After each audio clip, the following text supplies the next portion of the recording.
अस्सलाम वालेकुम। मेरा नाम डॉक्टर इरफान कयूम है। मैं गुजरांवाला मेडिकल कॉलेज में एज आई स्पेशलिस्ट अपनी खिदमात सर अंजाम दे रहा हूँ। आज हम लेज़र सर्जरी के बारे में बात करेंगे कि किन लोगों की लेज़र सर्जरी हो सकती है ऐनक उतारने के लिए। तो ये वो पेशेंट्स होते हैं कि जिनकी कम अज़ कम एज जो है वो 18 साल हो और ज़्यादा से ज़्यादा 40 साल हो, और जिनका कम अज़ कम 1 साल तक जो है वो ऐनक का नंबर, ग्लासेस का नंबर जो है स्टेबल रहा हो।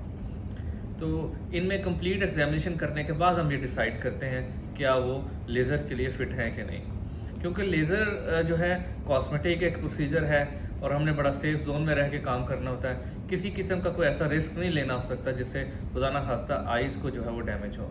एक तो ये चीज़ बड़ी ज़रूरी है, जो चीज़ समझने वाली है कि लेज़र सर्जरी हर पेशेंट की नहीं हो सकती।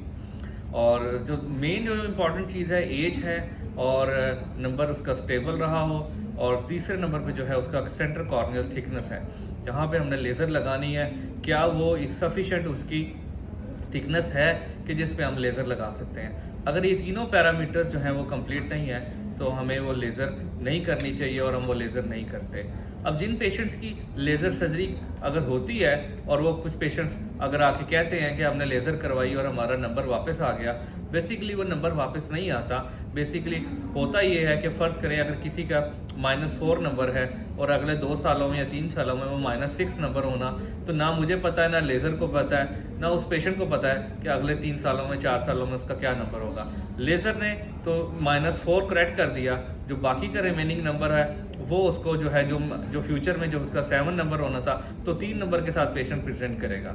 इसलिए ये चीज़ समझने वाली ज़रूरी है कि नंबर ये नहीं हो सकता कि आप कहें कि जो लेज़र मैंने करवाई और नंबर वापस आ गया। बेसिकली उसका नंबर ही इतना था जो अगले 5 सालों में जो है यहाँ तक जाना था, उसमें से 4 नंबर जो है या 5 नंबर लेज़र ने करेक्ट कर दिया और बाकी उसको कुछ अरसे के बाद ग्लासेस लगानी पड़ेगी।